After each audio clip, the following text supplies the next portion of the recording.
أو يوم واحد في الحقيقة من شهر رمضان الذي نسأل الله تعالى أن يوفقنا فيه إلى حسن الصيام والقيام، وأن يتقبل فيه منا سائر الطاعات.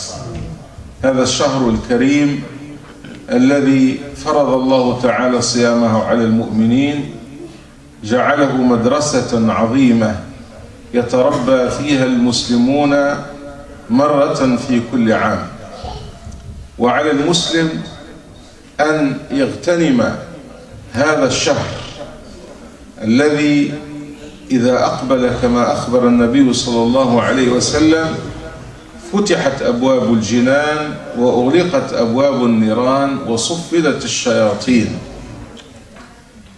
فنريد أن نتحدث عن مقاصد الصيام، وخاصة كيف حدثنا القرآن عن الصيام، لأننا لا نجد خيرا وأفضل من كلام الله عز وجل. الله تعالى هو الذي أمرنا بالصيام، فلا نجد خيرا من القرآن الكريم، وهو قول الله عز وجل ليحدثنا عن الصوم وعن مقاصده. ولعلنا لربح الوقت يعني نذكر النصوص الآيات القرآنية والأحاديث النبوية باللغة العربية، ونتكلم بالفرنسية يعني حتى يستفيد الجميع ولا نطيل عليكم يعني الحديث. إذن nous allons traiter dans cette conférence des finalités des jeunes, du jeûne, en partant des versets coraniques, notamment les versets de Sourate al-Baqarah qui sont contenus entre le verset 183 jusqu'au verset 187. Nous allons passer assez rapidement pour essayer de saisir à partir de ces versets de Sourate al-Baqarah quelles sont les finalités, le maqasid, qu'Allah subhanahu wa ta'ala a voulu nous montrer pour que le jeûneur, as-sa'im, qui doit jeûner pendant ce mois, le mois de Ramadan, comme vous le savez, yani, fait partie des piliers de l'islam. As-sawm wa rukn wa arkan hadha ad-din. Et j'ai dit que le Ramadan, c'est un moment exceptionnel, puisque le prophète sallallahu alayhi wa sallam nous a dit, lorsque le mois arrive, ce mois de Ramadan commence, toutes les portes du paradis sont grandes ouvertes. Et qu'Allah subhanahu wa ta'ala ouvre les portes du paradis, c'est-à-dire c'est la miséricorde d'Allah azza wa jalla. C'est Allah qui nous dit, voici les portes du paradis sont ouvertes, profitez de ce mois pour atteindre le paradis. Et d'ailleurs le prophète alayhi salatu wassalam nous a dit dans le hadith que parmi les 8 portes du paradis, il y a une porte qui s'appelle Babu al-Rayyan. Il y a une porte spécifique qu'Allah subhanahu wa ta'ala va consacrer aux jeûneurs. Et là c'est pour montrer l'importance du jeûne, ce jeûne qui nous amène vers le paradis, incha'Allah. Wa ughliqat abwab an-nar, les portes de l'enfer sont fermées. Wa suffidat ash-shayatin, yani sont enchaînées, pour en fait rassembler tous les moyens, tout ce qui peut aider le croyant pour acheminer vers Allah subhanahu wa ta'ala. إذن لو عدنا إلى القرآن, car j'ai dit on ne trouve pas mieux que le Coran pour nous parler du jeûne. Le Coran, ayyuha al-ikhwa, nous devons toujours méditer la parole d'Allah subhanahu wa ta'ala. Chacun de nous, lorsqu'il lit le Coran, il doit le méditer, car c'est Dieu qui nous parle dans ces versets. Et chacun il va atteindre un niveau de compréhension, mais il a besoin bien sûr d'aller encore plus loin. Il a soit par la connaissance, la science, le fait de revenir au livre de tafsir, l'exégèse coranique, ou de revenir, comme Allah subhanahu wa ta'ala a dit, ila ahl al-dhikr. Fas'alu ahl al-dhikri in kuntum la ta'lamoun. Demandez aux gens du rappel lorsque vous ne savez pas. Vous avez besoin d'être orienté. Vous avez besoin d'être aidé. إذن لو بدأنا بهذه الآيات فالآية الأولى وهي الآية 183 جاء الخطاب فيها للمؤمنين يا أيها الذين آمنوا كتب عليكم الصيام كما كتب على الذين من قبلكم لعلكم تتقون. وهذه الآية في الحقيقة لخصت أهم المقاصد التي يريدها الله تعالى من الصيام. La traduction de ce verset: ô les croyants, on vous a prescrit as-siyam, le jeûne, comme on l'a prescrit à ceux d'avant vous, afin atteindrez-vous la piété. هذه الآية لو تأملنا فيها أيها الإخوة, si on essaie de méditer ce verset, tout d'abord le commencement de l'aya, Ya ayyuha alladhina amanu, ô les croyants. D'ailleurs le Coran il a utilisé ce même appel lorsqu'il s'agit de prescrire. Allah subhanahu wa ta'ala il nous rappelle cette alliance entre le croyant et Allah azza wa jal qui est le pacte de la foi. Ya ayyuha alladhina amanu, il nous rappelle, vous êtes des croyants. Ô les croyants, ceux qui vous avez choisi de croire en Allah subhanahu wa ta'ala. Kutiba alaykum as-siyam. Dieu vous a prescrit, on vous a prescrit le jeûne. Et donc la première idée qu'il faut retenir de ça, le jeûne c'est une pratique. C'est une pratique cultuelle qui a bien sûr ses règles. Le jeûne, comme les fuqaha ils l'ont défini, c'est le fait de s'abstenir, de ne pas manger, de ne pas boire, d'avoir des rapports conjugaux à partir de l'aube jusqu'au coucher de soleil. C'est ça la définition résumée du jeûne. Peut-être il faut dire deux mots par rapport à ce que les fuqaha disent, al-imsak عن الأكل والشرب والجماع من طلوع الفجر إلى غروب الشمس. L'imsak c'est le fait de s'abstenir volontairement. من الذي يفرض عليك الإمساك؟ لا أحد. المسلم à partir de sa foi, يا أيها الذين آمنوا, car les croyants, lorsque l'heure de l'aube arrive, il s'abstient, il arrête. Même parfois, ça arrive, lorsqu'on veut se réveiller le matin avant l'aube pour le sahour, on est passé dans le sommeil, on se lève après, on s'arrête. On ne va pas dire que non, on va rattraper le sahour même après le fajr. Et on doit attendre jusqu'à l'heure de l'maghrib pour rompre notre jeûne. Et cette volonté de s'abstenir, elle est parmi les finalités du jeûne. Parmi les finalités du jeûne, c'est de renforcer cette volonté, cette force de se contrôler et de fixer des limites. Nous-mêmes, chacun de nous, il va connaître ses limites, il va les respecter. Voilà, il évolue car Allah subhanahu wa ta'ala, à travers l'exercice du jeûne, le jeûne, c'est un exercice pratique. On va apprendre cette force de s'arrêter dans des limites, devant des limites à ne pas franchir. لكن البدء بيا أيها الذين آمنوا, que le verset commence par cet appel qui nous rappelle la croyance, la foi, يا أيها الذين آمنوا, ça veut dire que les prescriptions, elles doivent toujours revenir à la base de la foi. Il ne faut pas s'attacher à la pratique apparente en oubliant cette dimension de la foi. Toi, tu fais ça pour obéir à Allah subhanahu wa ta'ala tout d'abord. C'est pas pour... parce que parfois, on va perdre un petit peu le sens des choses. On va insister sur l'apparence de la pratique, sur le shakl, la forme, mais on va oublier l'essence, le ruh. روح العبادة ينطلق أولا من قاعدة الإيمان. أنت تستجيب توبي الله سبحانه وتعالى. يا أيها الذين آمنوا كتب عليكم الصيام. On vous a prescrit le jeûne. وطبعا كتب ça veut dire فرض, c'est-à-dire le jeûne est obligatoire. كما كتب على الذين من قبلكم. Comme Allah subhanahu wa ta'ala l'a prescrit, ce jeûne, à ceux d'avant vous, c'est-à-dire ceux qui nous ont précédés.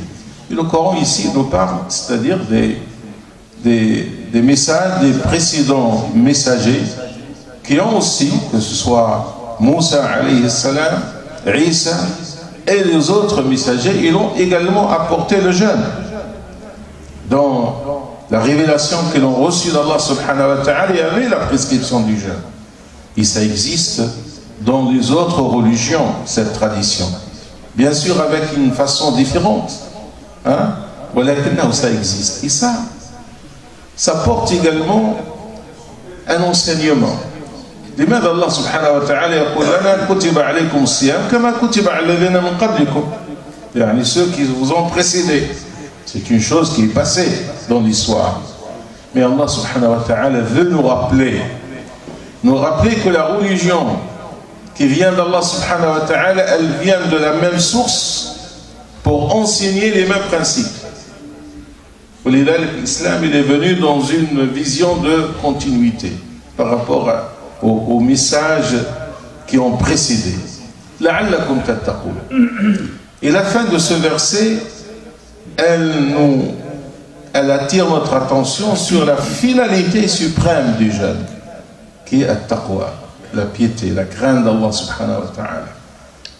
Et on peut se demander quel lien, at-taqwa, avant de parler du lien entre at-taqwa et al-siyam, at-taqwa c'est quoi at-taqwa? Comment on peut définir at-taqwa, ce grand sujet que le Coran a évoqué dans plusieurs versets, qu'on traduit par la piété, la crainte d'Allah subhanahu wa ta'ala. Mais la taqwa, on peut la définir pour comprendre le sens, c'est le fait de vivre sous le regard d'Allah subhanahu wa ta'ala. هذه التقوى. التقوى أنك تعيش وأنت تعلم أن الله عز وجل ينظر إليك ويطلع عليك بل يطلع حتى على ما في نفسك يعلم خائنة الأعين وما تخفي الصدور. فإذا lorsque tu es conscient que tu es sur le regard d'Allah subhanahu wa ta'ala, que tu sois dans la mosquée, dans la rue, chez toi, avec tes amis, dans le travail, tu es toujours, et c'est ça la foi. هذا هو الإيمان. أن تعتقد, tu dois avoir la conviction que tu es sous le regard d'Allah subhanahu wa ta'ala. ولذلك, puisque tu es sous le regard d'Allah azza wa jal, lorsque tu vas agir, tu vas toujours agir en conformité avec ce que Dieu veut de toi. لأنك تعلم بأن الله تعالى ينظر إليك. ولذلك سيدنا عمر لما سأله إنسان عن التقوى, un homme est venu demander à Sayyidina Omar c'est quoi التقوى, la piété. Sayyidina Omar, pour lui expliquer, il lui a posé à son tour une question. Il a dit à cet homme, هل سلكت يوما طريقا ذا شوك, est-ce que tu es arrivé un jour d'emprunter un chemin épineux, il y a des épines? Il a dit oui. Il a dit qu'est-ce que tu as fait lorsque tu empruntes un chemin épineux? Qu'est-ce que tu fais? قال أشمر وأحاذر. Lorsque je suis dans un chemin épineux, je dois faire attention, je dois rassembler mes vêtements pour que ça ne pas être touché ou attaché par les épines, et je dois être vigilant, je dois être prudent. فقال سيدنا عمر هذه هي التقوى. C'est ça la piété. C'est le fait d'aller dans le chemin de la vie parce que le chemin de la vie est un chemin épineux.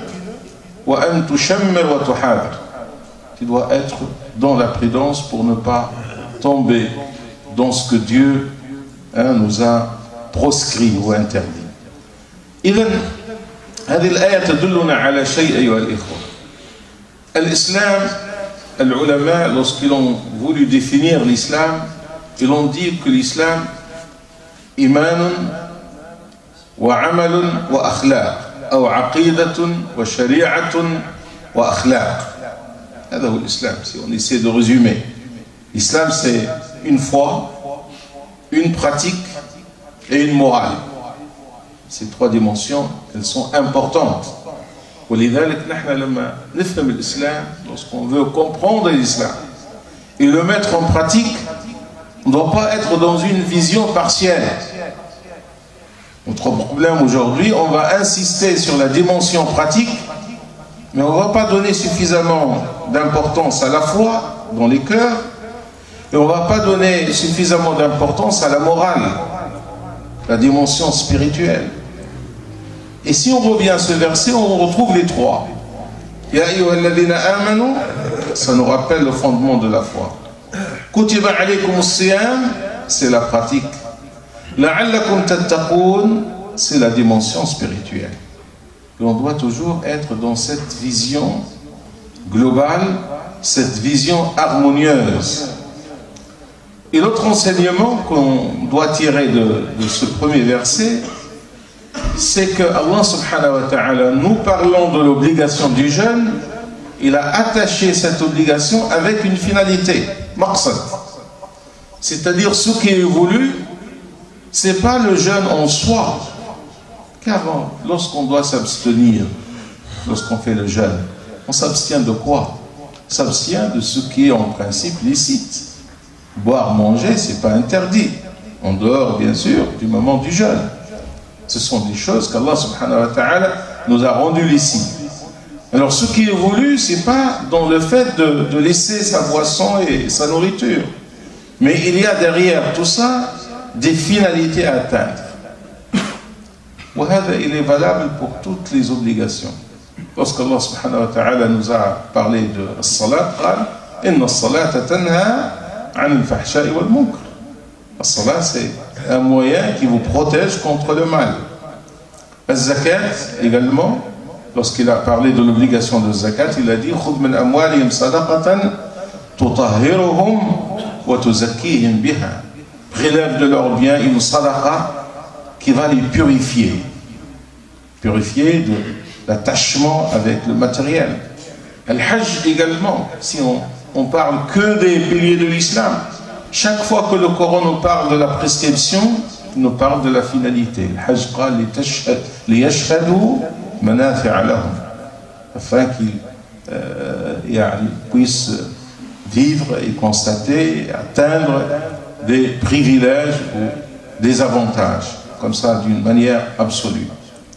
إذن أيها الإخوة عندما نطبق الإسلام نفهم الإسلام ونطبقه لابد أن نستحضر المقاصد.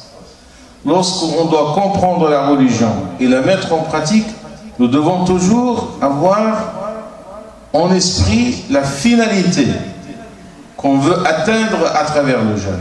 Et s'il nous parle de la piété comme finalité suprême, et bien sûr à côté de la piété il y a d'autres avantages, d'autres objectifs à réaliser. Et c'est ça qui est important dans la pratique. La pratique, il ne faut pas, comme j'ai dit, insister sur la forme et perdre le fond. Il y a toujours une forme qui est bien sûr prescrite, on va la respecter, mais elle n'est pas voulue en soi. ولذلك النبي عليه الصلاة والسلام مثلا قال عن الصائم الذي يصوم عن الأكل والشرب ولم يفهم أنه صوم عن المنكرات, ceux qui s'abstiennent de ne pas manger, boire, etc. Mais malheureusement le jeûne il s'arrête là. C'est pas l'abstinence dans le sens le plus large. Malheureusement ils n'auront pas la récompense, la vraie récompense du jeûne.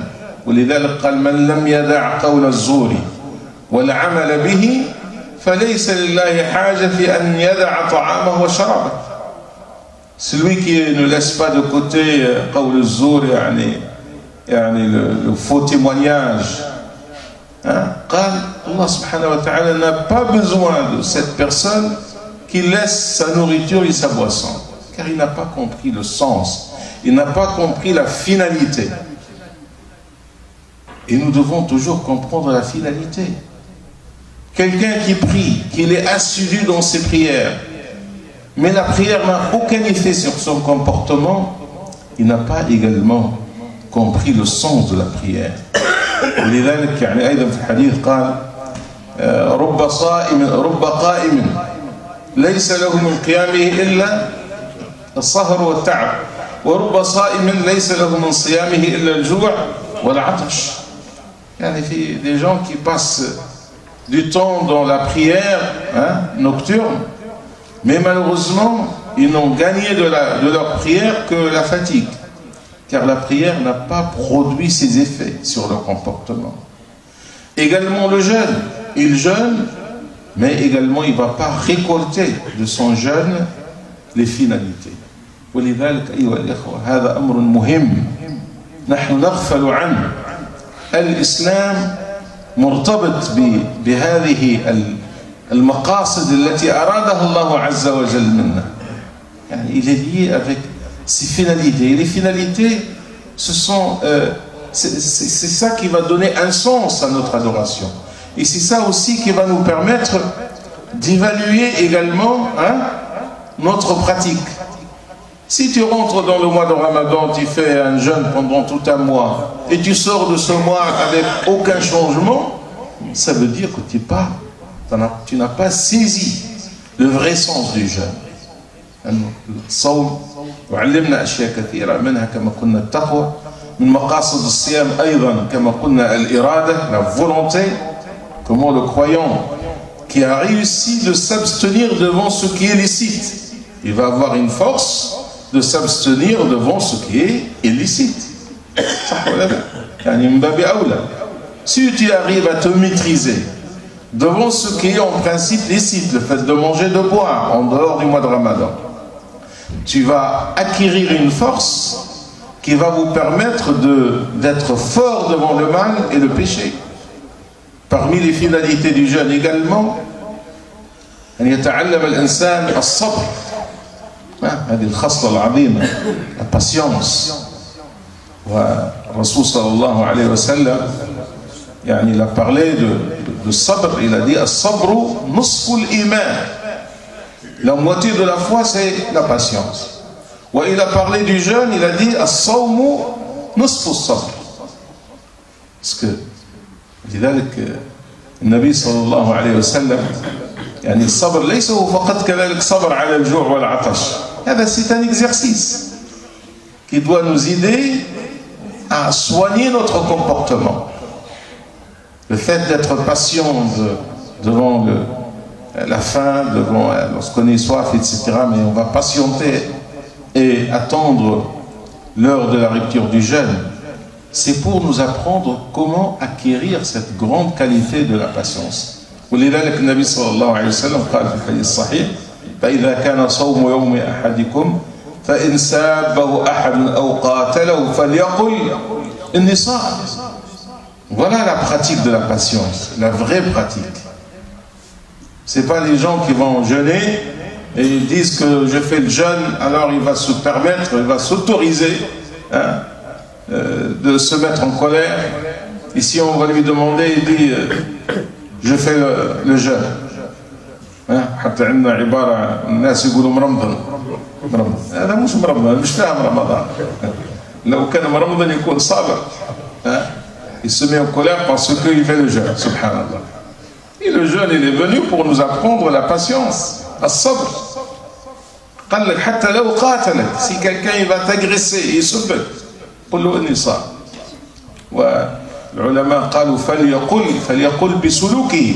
يعني c'est pas quelque chose de dire verbalement, mais par ton comportement, ton attitude. Tu vas dire que moi j'ai des limites, j'ai la patience. الصوم علمني يعني الصبر. الصوم كذلك من مقاصده، لأنه المقصد هذا التقوى طبعا هو المقصد الأساس c'est la finalité suprême, mais à côté, il y a d'autres finalités, comme j'ai dit. Il y a le sens également de partage, le sens de vivre aussi, d'être privé. Parce que le fait de s'arrêter, on a les moyens pour manger, etc., mais on ne le fait pas parce qu'on respecte bien sûr les règles du jeûne. Ça nous amène à vivre ce que d'autres vivent, hein, mais ce n'est pas volontairement, parce qu'ils n'ont pas les moyens, ceux qui sont dans la nécessité, dans le besoin. لذلك يقال أن سيدنا يوسف il faisait le jeûne un jour, il fait le jeûne, un jour il arrête, lorsqu'il jeûnait beaucoup. Lorsqu'il lui a demandé pourquoi tu jeûnes autant de jours, il a dit أردت ألا أنسى الجائع. J'ai voulu toujours me rappeler de ceux qui n'ont pas les moyens de manger, pour être dans la même attitude, pour que je sois sensible par rapport à ceux qui sont dans la pauvreté, dans la précarité. إذن الصوم أيها الإخوة مدرسة, c'est une école. Et dans cette école, nous devons fixer nos objectifs. C'est comme quelqu'un qui s'inscrit dans une école et il veut atteindre, avoir des diplômes à la fin de sa formation. Mais s'il va venir tous les jours assister au cours et à la fin il ne va rien réussir, on va lui dire que malheureusement tu as perdu ton temps. Tu dois fixer des objectifs. Des objectifs qu'il doit réaliser. Et c'est pour cette raison que As-Sawm, une fois par an, il revient vers nous pour nous donner cette occasion. C'est comme les sessions de formation. Vous savez, lorsqu'on est dans un métier, on a besoin de temps en temps de se former sur les nouvelles choses, de se rappeler, pour rester toujours en phase, comme on dit, avec les connaissances nouvelles et renouveler, etc. Enfin, le jeûne, il vient renouveler en nous ses qualités, car on a besoin toujours d'aller dans ce sens. Alors, j'ai dit tout à l'heure, quelle relation entre le jeûne et la piété?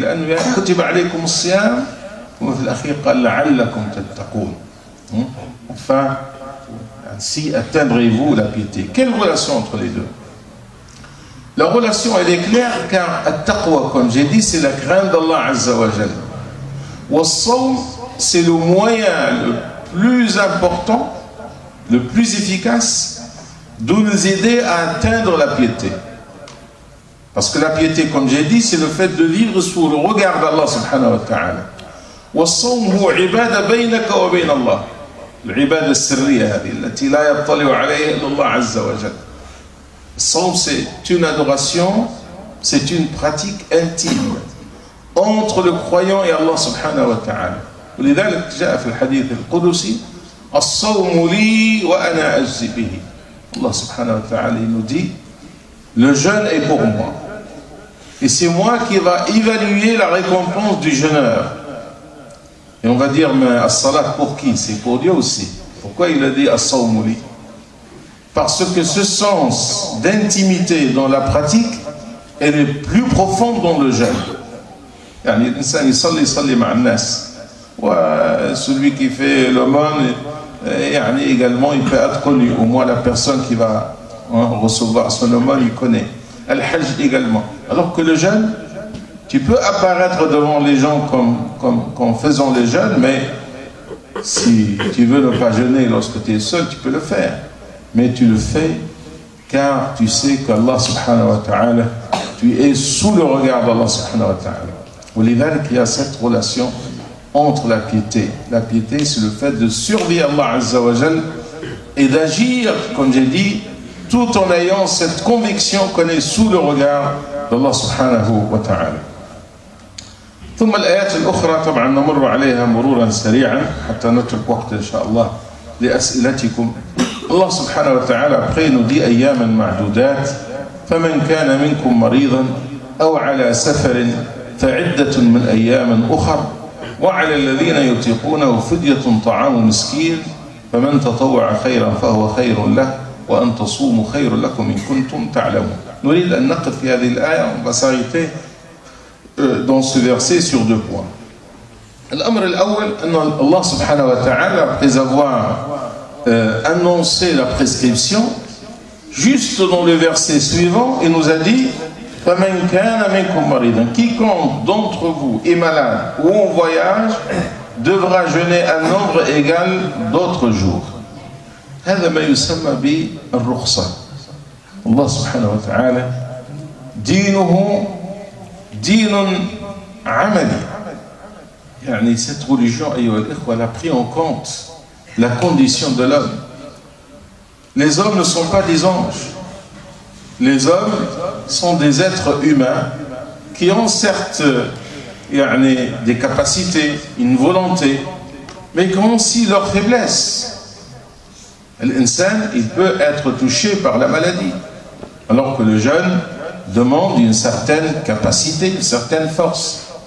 Allah subhanahu wa ta'ala la yurid nous prescrire quelque chose qui est au-delà de la capacité de l'homme. D'ailleurs, la religion, elle est basée sur ce qui est possible. Dans Surat Al-Baqarah, la yukallifu Allahu nafsan illa wus'aha. Allah subhanahu wa ta'ala n'impose pas aux hommes ce qui dépasse leur capacité. هذا اخوانا قاعدة أساسية مهمة في هذا الدين. Parce qu'aujourd'hui on a tendance à comprendre que la religion c'est la difficulté.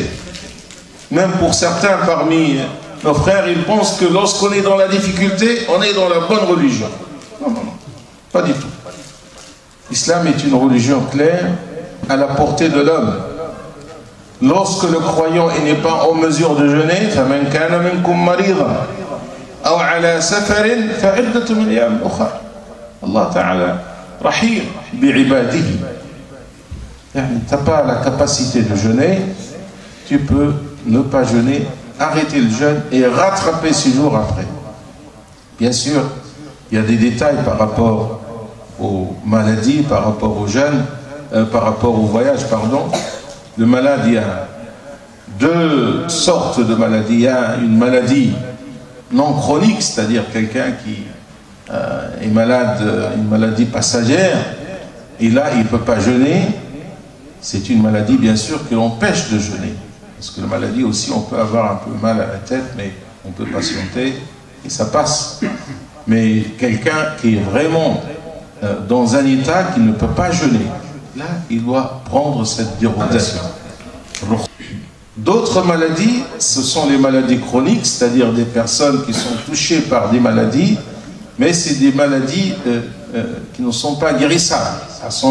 La médecine, le traitement, ils disent que ces gens-là, ils sont malades, ils doivent prendre des traitements, comme les diabètes par exemple, et n'ont pas la possibilité de jeûner. Et là, dans ce cas-là, bien sûr, lorsqu'on est dans le cas d'une personne atteinte par une maladie incurable, il ne doit pas jeûner, parce qu'il ne peut pas jeûner, et il doit donner al-fidya, la compensation. Kul yawm yut'im miskin.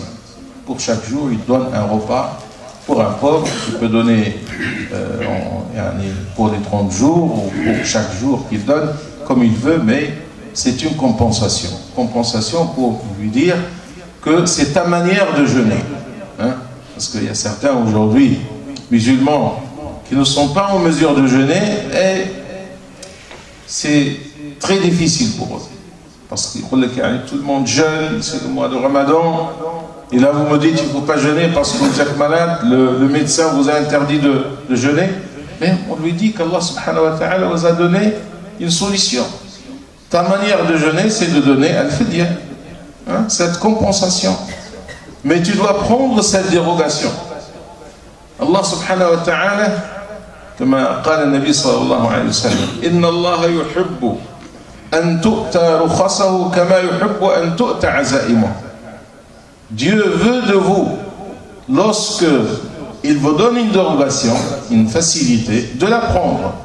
Comme il veut de vous, lorsqu'il vous prescrit une prescription, de la respecter. C'est-à-dire, il faut être dans le même esprit. Allah Ta'ala هو الذي فرض عليك قال كتب عليكم الصيام والله تعالى الذي قال فمن كان منكم مريضا أو على سفر فعدة من أيام أخرى. ولذلك العلماء اتفقوا على أنه أمام كل أمر يسمى عزيمة، عندما يأمرنا الله تعالى بأمر أو ينهانا عن نهي، هذه تسمى عزيمة. مع كل أمر أو نهي هناك يقابله رخصة ولذا قال هناك العزيمة والرخصة. Chaque fois qu'il y a une prescription, en face tu vas trouver une dérogation. وهذا يعني الآن بعض الناس يظن أنه لما نتكلم عن الرخصة كأننا نريد أن نغير دين الله. Lorsqu'on parle des dérogations, c'est comme on veut changer la religion. Non, يا أخي, Allah subhanahu wa ta'ala, وهذا مثال في آيات الصيام. Le verset 183, il parle de l'obligation.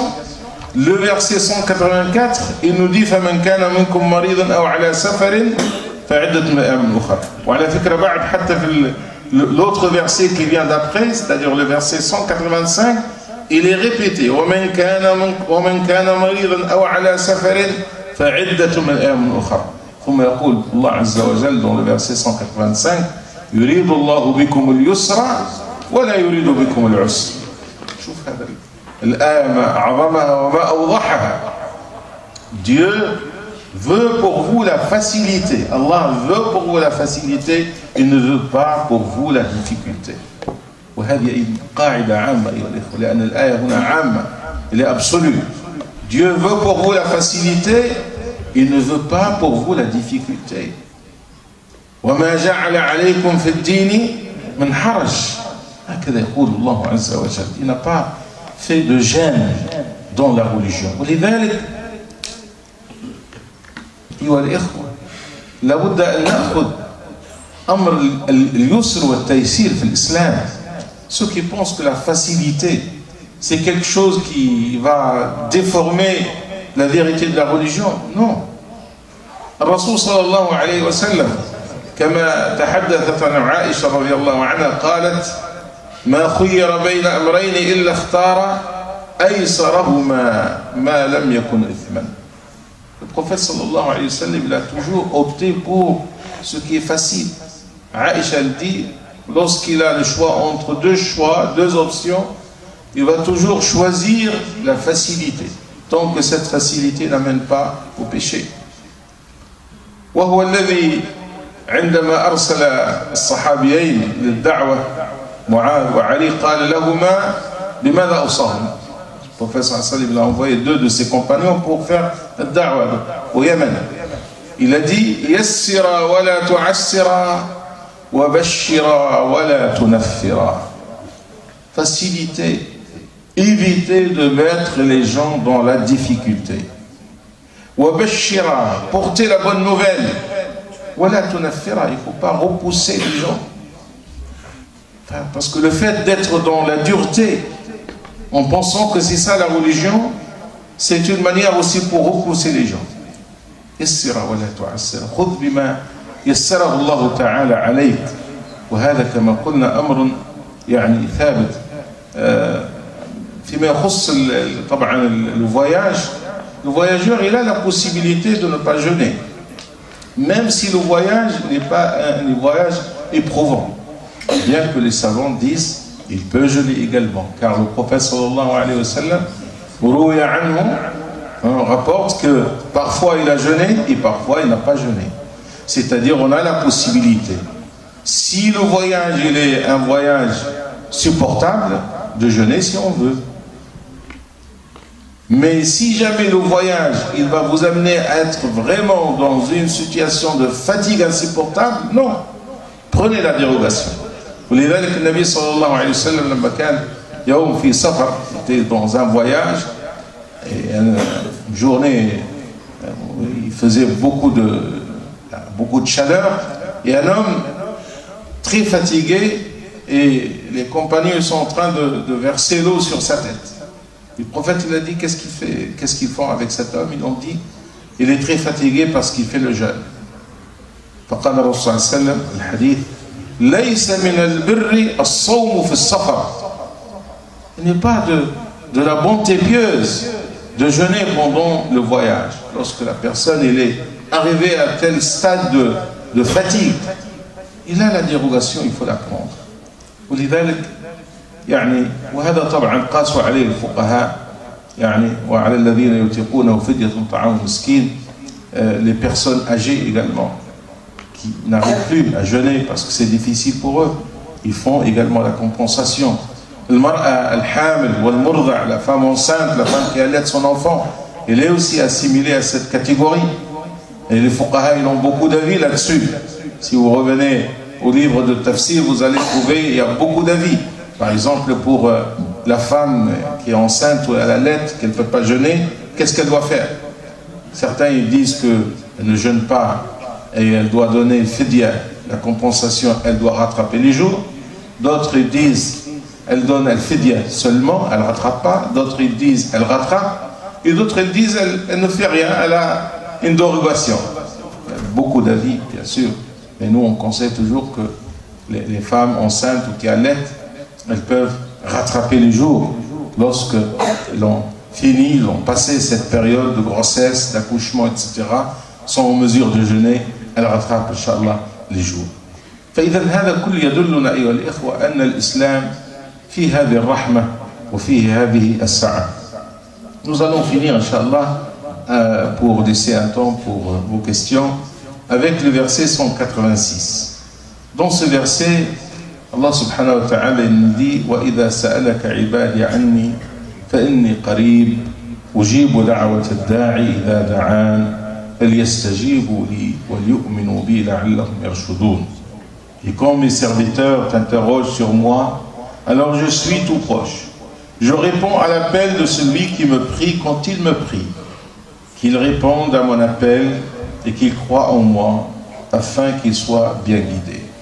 لأن هذه الآية طبعا جاءت في موضوع الدعاء. Ce verset il parle, le Coran il parle du jeûne, et le verset 186 il parle de l'invocation. Le verset 187 il va revenir au jeûne, c'est-à-dire c'est un verset qui vient au plein milieu des versets qui parlent du jeûne. Wallahu ta'ala yaqul, il est proche de nous.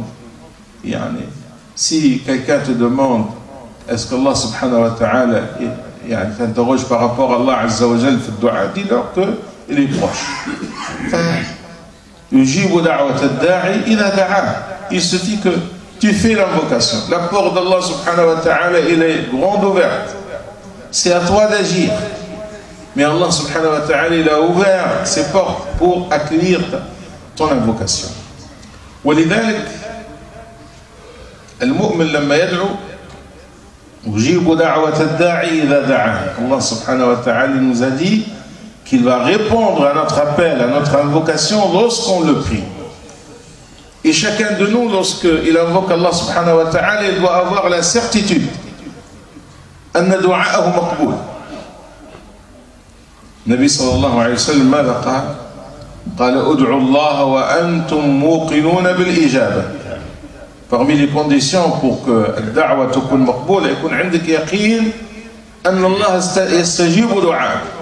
Invoquer Allah Azza wa Jal tout en ayant la certitude que Dieu va agréer tes invocations. ولكن الرسول صلى الله عليه وسلم nous a précisé comment Allah subhanahu wa ta'ala agrée nos invocations. De trois manières. Parce que nous on pense que on demande quelque chose, si Dieu ne nous a pas donné ce qu'on lui a demandé, c'est-à-dire que notre dua n'a pas été agréé. Non. Il a dit il y a trois manières pour répondre à vos invocations. La première, il vous donne ce que vous avez demandé à lui. La deuxième, il va vous épargner d'un malheur qu'allait vous toucher. Et le troisième, il va te préserver, il va te laisser, il va t'assurer une récompense que tu vas trouver le jour du jugement dernier. Tu as demandé quelque chose à Allah Azza wa Jal, tu n'as pas donné ce que tu as demandé. Mais il va te consacrer une rétribution, une récompense qui va te trouver le jour du jugement dernier. On a dit pourquoi ce verset qui parle de dua? Parce qu'il y a une relation entre dua et sawm. Le Rasul sallallahu alayhi wa sallam قال أن الصائم له دعوة لا ترد. Le jeûneur, il a une invocation qui est certainement agréée. وخاصة عند فطره, lorsqu'il va rompre le jeûne. il a une invocation. Parmi les moments propices pour les invocations, c'est le moment du jeûne. فإذا هذه الأخوة بعض اللمحات et on va s'arrêter là Inch'Allah pour ces finalités du jeûne. L'essentiel, comme j'ai dit au début, essayons de donner un sens à nos pratiques. L'islam a donné des obligations, des prescriptions, il a défini comment on doit les accomplir, mais il a aussi nous a montré l'esprit, l'essence, la finalité, l'objectif. Et c'est très important que notre adoration soit dans ce sens-là. نسأل الله تعالى أن يوفقنا وإياكم لما يحب ويرضى وأن يجعلنا وإياكم يستمعون القول فيتبعون أحسنه كما نسأله تعالى أن يبارك لنا في شهر رمضان وأن يعيننا على صيامه وقيامه وأن يجعلنا فيه من المتقين وأن يتقبل فيه دعاءنا وقيامنا وركوعنا وسجودنا ونسأل الله تعالى أن يفرج كربات المسلمين في هذا الشهر وأن يرحم عباده المؤمنين المستضعفين وأن يحقن دماء المسلمين وأن يجمع كلمتهم على البر والتقوى إنه على ما يشاء قدير. بارك الله فيكم وجزاكم الله خيرا. ونفتح الباب لو هناك بعض الأسئلة الخفيفة نسمع إن شاء الله أسئلتكم ونرد عليها. بارك الله فيكم. عندي سؤال واحد. هناك دو calendrier de la prière, c'est-à-dire مشكل القضاء calendrier de l'huile. أوقات الصلاة. يعني السحور هل نتم على الأول أم على الثاني؟ إخواننا بالنسبة لأوقات الصلاة يعني تعرفون أن هناك يعني je vais encore parler en français comme ça tout le monde Inch'Allah يعني peut suivre يعني deux calendriers. Il y a un calendrier qui est établi sur la règle de 18 degrés en principe, mais en été, il va descendre peut-être à 15 ou 14 degrés. Il y a le deuxième calendrier qui est établi selon la règle de 12 degrés. Et ce calendrier, il est sur cette même règle toute l'année. Pourquoi il y avait deux calendriers? Parce que pendant les mois d'été, nous avons un problème, notamment dans la région parisienne. Ça commence notamment ici à Paris et dans tout le nord de la France et encore plus dans le nord de l'Europe. C'est une question qui ne nous concerne pas nous seulement, mais qui concerne beaucoup de pays, et même dans des pays encore c'est plus difficile. Nous avons en fait deux problèmes. Le premier, c'est que pendant les mois d'été, العلامة الشرعية لدخول العشاء ليست موجودة. Ça veut dire quoi? Il y a un signe, parce que la prière, les heures de prière sont fixées selon des signes qui sont liés avec يعني الشمس ويعني حركة الشمس notamment, parce que c'est lié avec le soleil. L'Isha il commence lorsque الشفق الأحمر يغيب. Il y a ce qu'on appelle le crépuscule rouge lorsqu'il va disparaître. Parce que nous avons Al-Maghrib, c'est avec le coucher de soleil, ça c'est clair. Et il va rester une couleur rouge. Lorsque cette couleur va disparaître, c'est ça le temps de l'Isha. Et vous savez la différence entre Al-Fajr et Shuruq al-Shams, cette différence entre l'aube et le lever de soleil, c'est la même différence entre le coucher de soleil et le temps de l'Isha. Hein, c'est toujours la même différence. Alors nous avons ce premier problème. Si le signe n'est pas là, qu'est-ce qu'on doit faire? C'est une question, même que les anciens fuqaha, ils ont discuté de cette question, parce que al-alama al-shar'iyya, dukhul al-waqt, parce que parmi les conditions de la prière, il faut que l'heure de la prière arrive. Là, on n'a pas d'heure de prière, parce que le signe n'est plus là. Deuxième chose, aujourd'hui, c'est l'heure tardive de Al-Isha, et l'heure assez avancée de Al-Fajr. C'est ça qui a amené des fuqaha à réfléchir sur la règle, même sur laquelle, parce que la règle, c'est une règle d'ijtihad, 18 degrés. On ne trouve nulle part dans les hadiths du prophète 18 degrés. Mais c'est les astrophysiciens, ceux qui travaillent sur les calendriers, qui ont mis ça en place.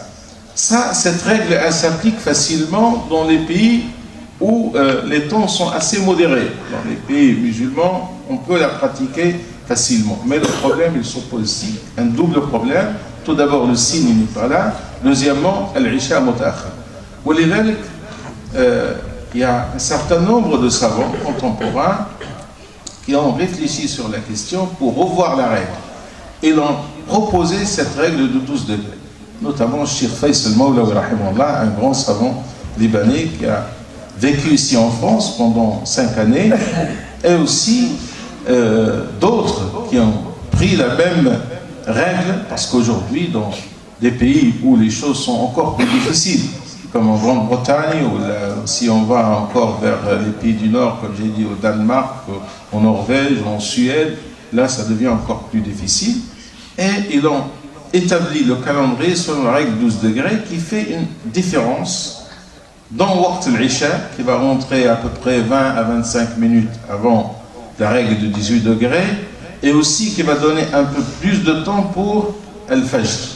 Et c'est ça qui fait la différence dans 2 prières, parce qu'il n'y a pas de problème pour Dhuhr ou Al-Asr ou Al-Maghrib, hein, c'est le même temps, mais la différence, elle est due à ces 2 règles. Le Conseil européen de la Fatwa, qui est un conseil qui regroupe plus de 30 savants musulmans, dont des savants sont parmi les plus connus aujourd'hui, qui siègent dans Al-Majama' al-Fiqhiyya, dans les académies de fiqh. Il a étudié cette question depuis quelques années maintenant.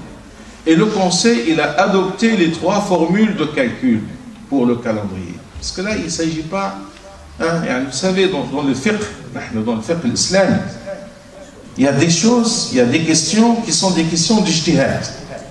Où le fuqaha yakhtalifou. Pourquoi nous avons 4 écoles? On a le même Coran, la même sunna. Mais les savants, ils interprètent. J'ai parlé tout à l'heure de la femme qui est enceinte ou qui allait. Qu'est-ce qu'elle doit faire? J'ai dit, il y a 4 avis chez les fuqaha. Et dans ces questions-là, ce sont des questions d'ijtihad. Et le Conseil européen, il a reconnu les 3 façons qui sont, c'est-à-dire le calendrier selon le 18 degrés, le calendrier selon le 12 degrés, et également il y a un avis de Cheikh Mohammed Hamidullah, rahimahullah. Cheikh Hamidullah, vous le connaissez, vous connaissez qu'il a fait Tarjamat Ma'ani al-Qur'an, c'est lui qui a traduit le sens des versets coraniques et qui a écrit beaucoup de livres. C'est un grand savant da'iya qui a vécu ici en France. Il est décédé maintenant quelques années passées. Lui, il avait un avis, Cheikh Hamidullah, c'est de fixer la différence entre le Maghrib et l'Isha pour toute l'année et également pour le Fajr et le Shuruq Shams d'1h30. C'est-à-dire pour lui, il faut être dans cette constance. C'est-à-dire c'est toujours, on ne va pas changer le calendrier, mais on va toujours, parce que l'heure de Shuruq, c'est connu. Shuruq, le lever de soleil. L'heure du coucher de soleil, c'est connu. Alors on va calculer 1h30. Après le coucher de soleil, c'est l'Isha. Le Shita, le Sayf, le Kharif, c'est la même. Et le Conseil européen, après avoir étudié longuement, il a adopté les 3 modes de calcul. Ça veut dire quoi? Ça veut dire qu'il est possible de prendre cet avis ou l'autre. Il n'y a pas de problème. Bien sûr, dans une mosquée, pour les prières, on doit se mettre d'accord sur un seul avis. Hein? Parce qu'il faut que les choses soient organisées. Mais chacun de nous, maintenant, il y a l'imsak fi sahur. Est-ce qu'on doit prendre en compte le calendrier qui nous dit qu'il faut s'arrêter à 4h du matin, ou celui qui va nous dire vous pouvez aller jusqu'à 4h20? Les 2 avis sont possibles. Tu es plus à l'aise avec le calcul de 18 degrés, tu prends ça. Tu vois que le calendrier de 12 degrés c'est aussi fondé, tu peux le prendre également. Il ne faut pas que ça soit une source de divergence entre nous. On va se mettre d'accord, et même pour la prière, la solution elle est claire, c'est-à-dire on peut toujours attendre, hein, la prière, de telle façon on va prier On n'est pas tenu de prier juste une minute après Dukhul Waqt al-Fajr. On peut attendre un quart d'heure, 20 minutes pour prier.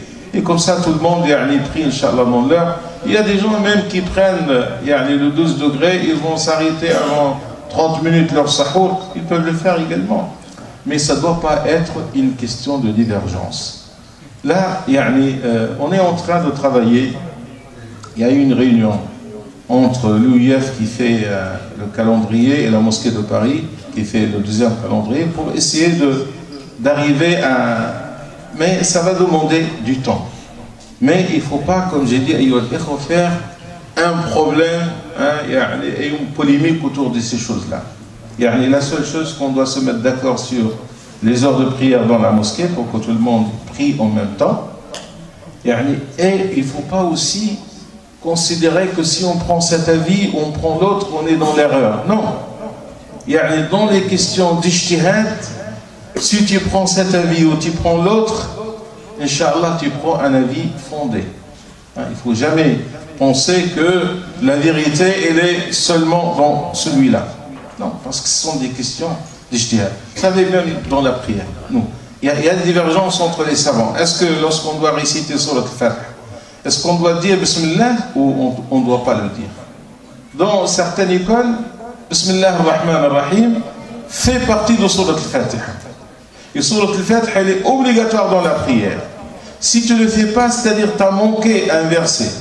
Mais dans d'autres écoles, par exemple chez les Malikites, on n'est pas tenu de le dire.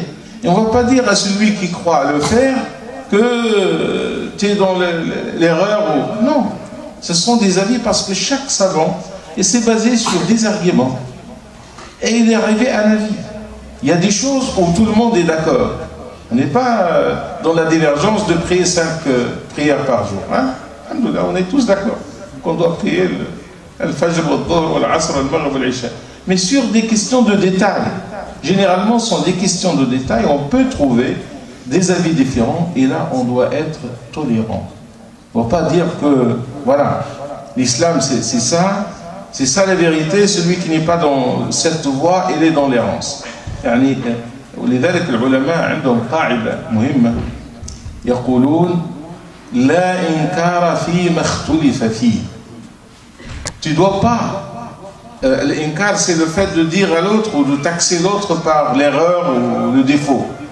Tu n'as pas le droit de le faire dans les choses où il y a une diversité d'avis entre les savants. Ce sont des avis. حتى أصحاب النبي صلى الله عليه وسلم وهم الصحابة خير القرون اختلفوا في أمور. Ils ont divergé sur des questions. Et nous avons un exemple qu'Allah subhanahu wa ta'ala a voulu que cet exemple soit fait par les compagnons pour nous donner une leçon. Lorsque le prophète sallallahu alayhi wa sallam a envoyé une expédition à Bani Qurayza en leur disant لا يصلين أحد منكم العصر إلا في بني قريظة. Il ne faut pas faire la prière de l'Asr que juste seulement lorsque vous arrivez à Bani Qurayza. Et en cours de route, ils ont constaté que le temps ne va pas leur permettre d'arriver avant le Maghrib. Alors un groupe parmi les compagnons, ils ont dit, nous allons prier. Et si le prophète nous a dit ça, c'était une façon pour nous dire, il faut aller vite. Mais il ne veut pas nous dire, il ne faut pas prier à temps. On sait bien que la prière à temps, elle est demandée. Et les autres, ils ont dit non, nous, on va pratiquer à la lettre. Il a dit, il ne faut pas prier l'Asr, on va arriver jusqu'à Bani Qurayza pour faire l'Asr. Effectivement, il y avait deux groupes. Un groupe qui ont fait la prière, et les autres, ils l'ont fait lorsqu'ils sont arrivés. Mais l'histoire du hadith ne nous dit pas que les Sahaba ils sont mis à se bagarrer entre eux. Non, il y avait deux avis. Les gens, ils ont compris que le prophète sallallahu alayhi wa sallam ne voulait pas qu'on ne fait pas la prière pendant... Et les autres, ils ont dit non, on respecte à la lettre.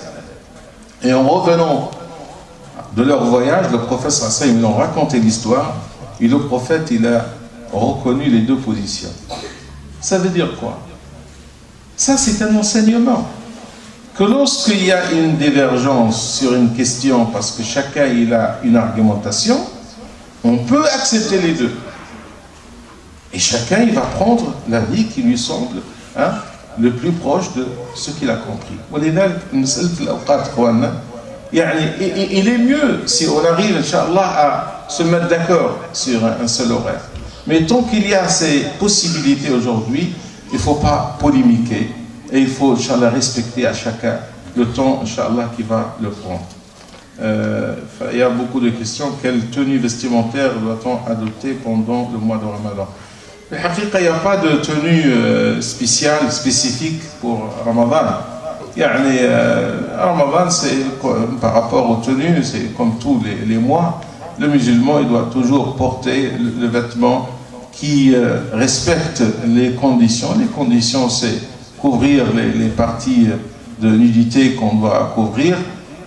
Voilà, c'est-à-dire pour les hommes, mais il y a des conditions, bien sûr, pour les femmes de porter l'habit qui couvre tout le corps sauf le visage et les mains, qui ne soit pas transparent, qui ne soit pas moulant. Les conditions sont connues. Et ça, c'est des conditions générales qui ne sont pas liées. Maintenant, après, si on est plus à l'aise de porter un qamis, jubba ou quelque chose de plus ample, bon, on peut le faire. Mais religieusement parlant, il n'y a pas d'exigence particulière. Est-ce que c'est interdit d'avoir un contact physique avec un homme? C'est-à-dire, c'est une femme qui pose la question, serrer la main. La tradition musulmane fait qu'il n'y a pas ce contact physique. Certains savants, ils interprètent le hadith que le prophète n'a jamais touché le corps ou la main d'une femme. Ils disent que c'est spécifique au prophète. Ala kulli hal, on se trouve parfois dans des situations, la femme avec un homme, l'homme avec la femme, pour saluer, serrer la main au sexe opposé. Et on ne doit pas faire aussi non plus un problème. Parce qu'on le fait, parce que parfois c'est mal compris, surtout si l'autre n'est pas musulman. Et il va prendre ça comme un signe de non-respect, alors que ce n'est pas notre intention. Alors lui expliquer, lui donner un cours pour lui dire voilà l'islam, qu'est-ce qu'il dit, c'est pas toujours facile. Tu es dans une administration, tu vas voir quelqu'un. Les savants ils sont d'accord qu'il s'agit de quelque chose de léger, qu'il ne faut pas, on juge selon la situation. Parce que en même temps aussi, on ne va pas complexer les autres vis-à-vis de la religion, d'une pratique qu'ils ne vont pas la comprendre. C'est une question qui ne doit pas, Inch'Allah, nous poser de problème. Peut-on parler à nos amis garçons pendant le Ramadan? L'islam n'interdit pas à ce que les hommes parlent aux femmes, les femmes parlent aux hommes, mais on parle de quoi et comment on parle. On va parler de ce qui est licite, de ce qui est autorisé. On va pas. Et le musulman, que ce soit pendant le mois de Ramadan ou en dehors de Ramadan, il doit toujours observer ce qu'il dit. Le Coran, il a recommandé aux femmes de parler, lorsqu'il parle aux hommes, de manière sérieuse, ce qui est aussi demandé des hommes, pour ne pas ce contact amène justement à des choses qui peuvent nous amener loin de ce qui est licite. Si on n'est pas voilé, faut-il éviter de sortir pendant le mois de Ramadan? Non, bien sûr, le hijab, il est demandé, il est recommandé. Aujourd'hui, malheureusement, ce n'est pas une chose possible pour les femmes qui travaillent, pour aussi les élèves qui vont au collège, au lycée. On ne va pas arrêter la vie et dire, puisqu'on fait le jeûne, on doit tout arrêter.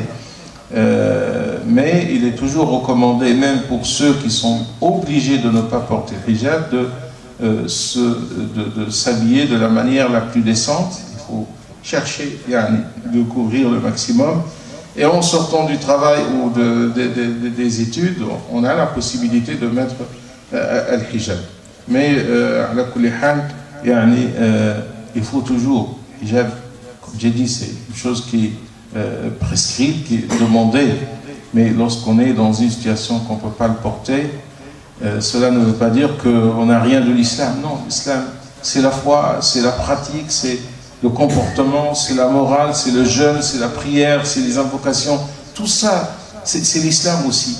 Et c'est important, justement, parce que parfois, on peut respecter certaines pratiques apparentes, mais on a des défaillances au niveau du comportement, de la conduite. Non, il faut donner de l'importance à notre pratique culturelle, à notre morale, à notre comportement. Les relations filles-garçons en vue d'un mariage sont-elles autorisées? Oui, sont autorisées s'il y a cette intention, mais autorisées aussi dans le cadre de ce qui est licite. Hein? Bien sûr, on veut se connaître avec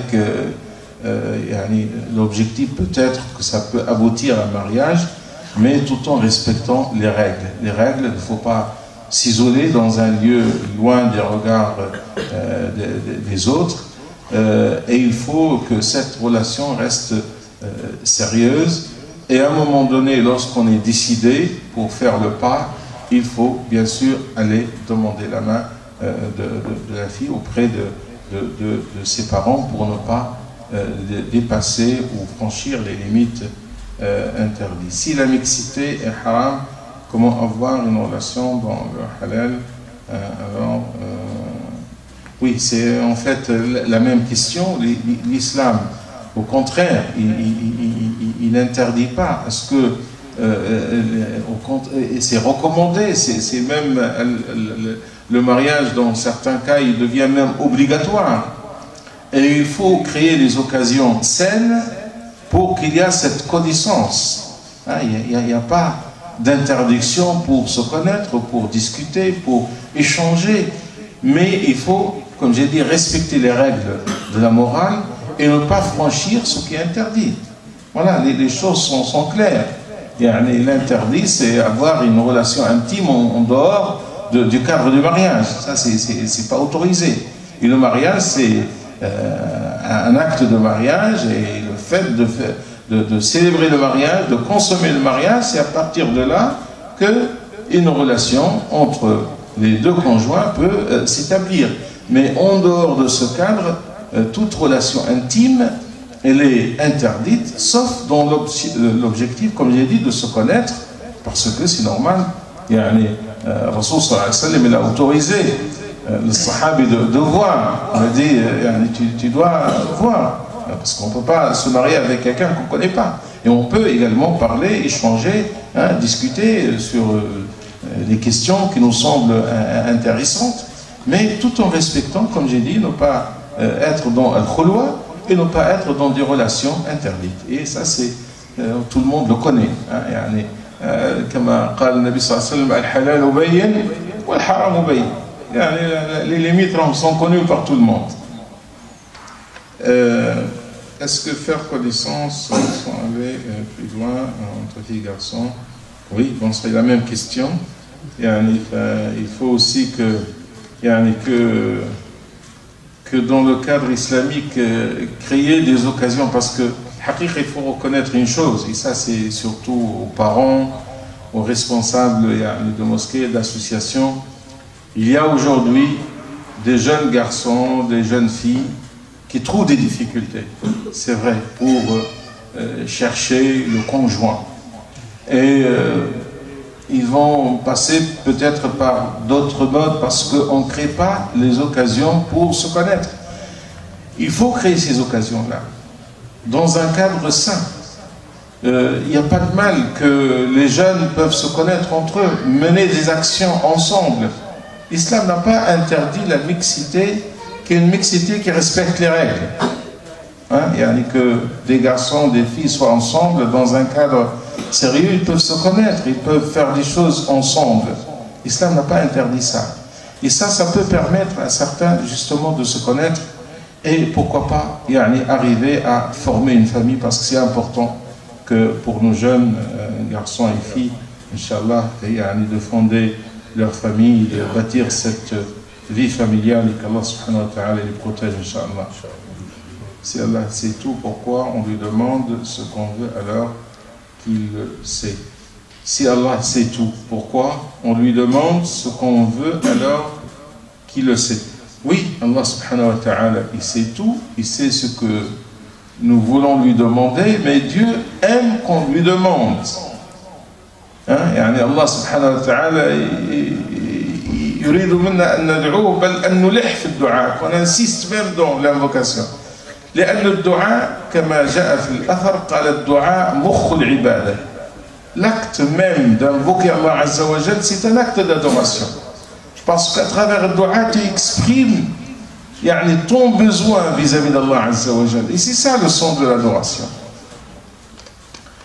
Lire le Coran en français apporte-t-il autant de bonnes actions qu'en arabe?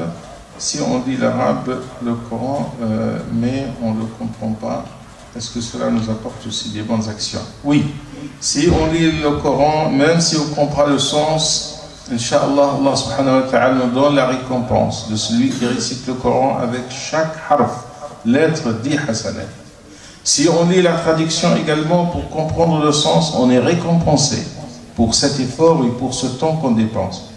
Même le prophète sallallahu alayhi wa sallam, il a promis une double récompense pour celui qui lit le Coran et il trouve une difficulté de le lire correctement, car il n'a pas la facilité de le réciter en arabe. الذي يقرأ القرآن وهو ماهر به وكذا وهو مع الكرام البررة. celui qui le lit et qui maîtrise la lecture, il va être avec les anges. Et celui qui يقرأ القرآن وهو يتعتع فيه وهو عليه شاق فله أجر. ولذلك نحن on doit faire un effort أيها الإخوة. surtout les jeunes, c'est tout à fait possible aujourd'hui de maîtriser la lecture. Ça demande du temps, ça demande un effort, mais c'est possible. Et aussi, il faut faire l'effort pour apprendre la langue du Coran, parce que c'est ça qui va nous permettre aussi d'avoir ce lien direct avec le Coran الكريم. سؤال أنا حامل في شهر الرابع أريد أن أصوم لكن الطبيب التي تراقبني تقول لي لا تصومي فماذا يقول الشرع في هذا؟ أريد الصيام فهل أصوم أم أفطر وأقضي وأصوم بعد ذلك ماذا تنصحون؟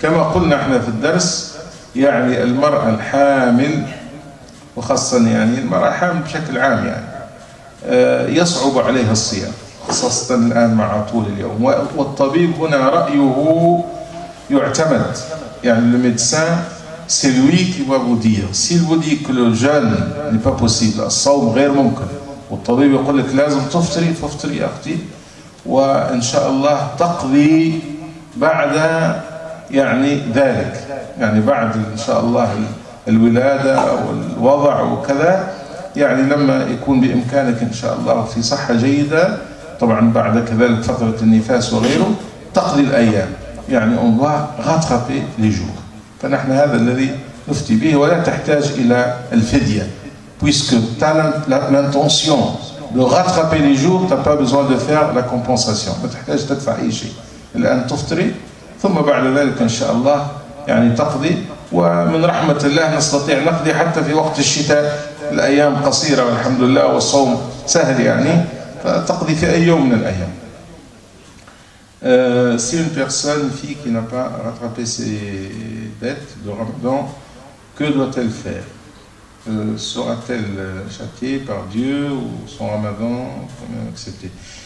Si quelqu'un il a des jours à rattraper parce que la femme elle a ses règles, elle a arrêté le jeûne pendant quelques jours ou elle était enceinte ou elle allait, etc., elle n'a pas jeûné, qu'est-ce qu'elle doit faire si elle n'a pas rattrapé au cours de l'année? Elle a toujours la possibilité de les rattraper, même si l'autre Ramadan arrive. Bon, certains savants ils disent qu'il faut faire la différence entre celles qui n'ont pas rattrapé par négligence, c'est-à-dire elle avait la possibilité de rattraper, mais par négligence elle n'a pas fait. Alors pour cette catégorie, on dit, elle rattrape, elle fait la compensation. C'est un petit peu pour lui dire qu'il ne faut pas être dans la négligence. Et l'autre avis, il dit, elle rattrape seulement. Nous avons deux avis là-dessus.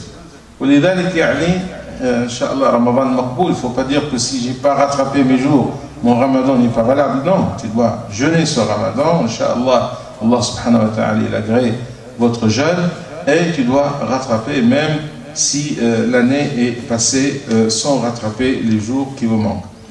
C'est à quelle heure qu'on arrête à manger l'arrêt pour le calendrier, mais aussi les gens peut-être la question c'est par rapport à ce qu'on appelle l'imsak. Est-ce qu'il y a un moment avant le fajr où on doit arrêter de manger parce que c'est l'imsak? Bon, cet avis également existe, parce que on se base un petit peu sur les deux adhan. Les deux adhan, le premier et le deuxième. Mais l'avis de la majorité des savants nous disent que c'est jusqu'à l'heure de l'Fajr. Tu peux manger, continuer à manger, il a waqt al-Fajr. Allah subhanahu wa ta'ala قال حتى يتبين لكم الخيط الأبيض من الخيط الأسود من الفجر. Tu peux continuer jusqu'à l'heure de l'Fajr. يعني قضية الإمساك c'était juste une précaution. يعني qu'on s'arrête avant 10 minutes ou un quart d'heure, c'est une précaution par rapport à l'heure de l'Fajr. Mais on peut aller au-delà. يعني on ne doit pas franchir l'heure de l'Fajr.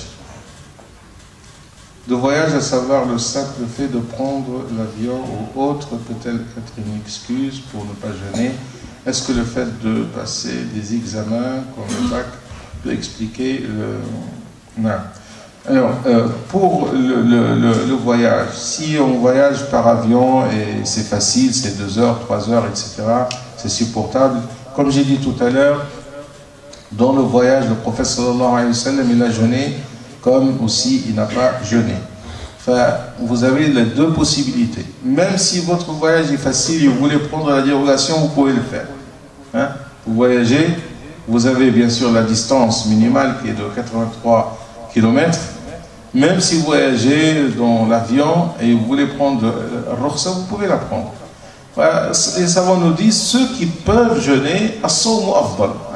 Il est meilleur, il est mieux quand même de jeûner lorsqu'on a la possibilité de jeûner.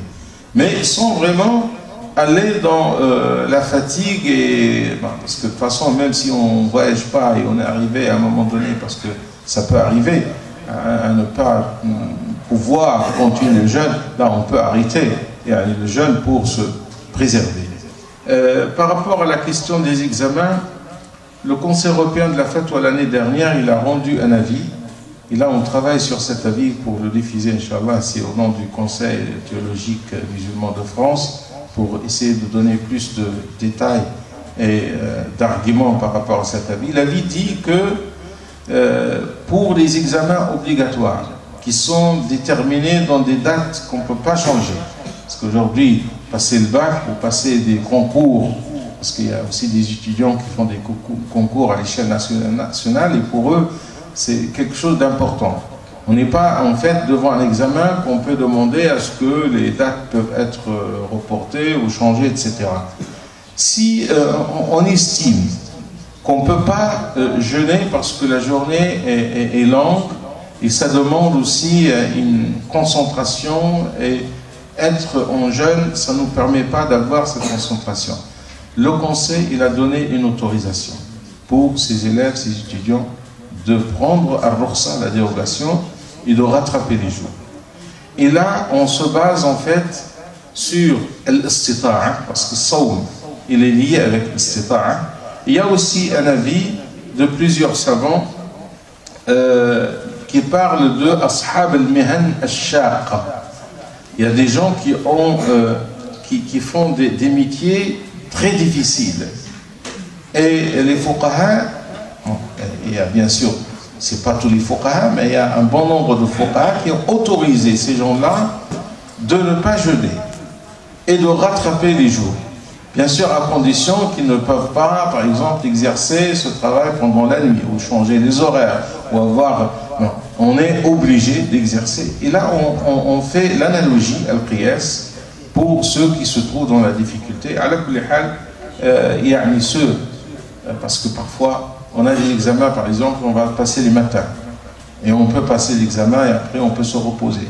C'est-à-dire, il faut évaluer le pouvoir, la capacité, mais si on estime que ça peut justement être difficile de jeûner tout en passant ces épreuves, on a cette possibilité, Inch'Allah, et l'avis du Conseil, il est rendu. Comme j'ai dit, Inch'Allah, la fatwa va être diffusée, Inch'Allah, d'ici demain ou lundi, Inch'Allah. تصوم وهي حامل. أجبنا على هذا السؤال، قلنا الحامل يعني يمكنها أن تأخذ بالرخصة وتفطر، خاصة إذا كان الطبيب يعني يلزمها بذلك. Il reste une semaine avant l'arrivée. Non, il reste au moins qu'une semaine, parce que Ramadan Yani, Inch'Allah, il va commencer à partir de ce lundi. Peut-être c'est une question ancienne. Il était possible de jeûner pour récupérer. Alors que les hal, c'est fini. Yani, pour ceux qui n'ont pas rattrapé les jours et ils veulent rattraper dans ces derniers jours de Sha'ban, yani, on peut, mais à condition de ne pas lier les deux. C'est-à-dire, pratiquement, il nous reste un jour avant le début du mois de Ramadan. Demain, là, même si vous avez des jours, vous allez, Inch'Allah, les rattraper plus tard. Est-ce qu'une femme peut jeûner pendant ces jours après la période de Ramadan avant de rendre ses jours? Yani, elle peut, Inch'Allah, formuler l'intention qu'elle rattrape ses jours pendant Shawwal et Allah subhanahu wa ta'ala lui récompense, Inch'Allah, pour Shawwal et pour le fait de rattraper les jours, Inch'Allah. On peut cumuler les deux, mais la première intention, c'est de rattraper le jeûne obligatoire. إذا نكتفي بهذا القدر. جزاكم الله خيرا، ونسأل الله سبحانه وتعالى أن يوفقنا وإياكم لما يحب ويرضى، ونسأله تعالى أن يبارك لنا في رمضان. اللهم اقسم لنا من خشيتك ما تحول به بيننا وبين معاصيك، ومن طاعتك ما تبلغنا به جنتك، ومن اليقين ما تهون به علينا مصائب الدنيا. اللهم متعنا بأسماعنا وأبصارنا وقواتنا ما أحييتنا، واجعله الوارث منا، واجعل ثأرنا على من ظلمنا، وانصرنا على من عادانا، ولا تجعل مصيبتنا في ديننا، ولا تجعل الدنيا أكبر همنا ولا مبلغ علمنا، ولا تسلط علينا بذنوبنا من لا يخافك ولا يرحمنا. اللهم انصر الإسلام وأعز المسلمين، وأعلي بفضلك اللهم كلمتي الحق والدين. اللهم انصر عبادك المؤمنين المستضعفين في كل مكان. اللهم فك أسر المأسورين، واحقن دماء المسلمين. اللهم اجمع كلمة المسلمين على البر والتقوى. اللهم ألف بين قلوبنا كما ألفت بين قلوب عبادك الصالحين. اللهم بارك لنا في شهر رمضان.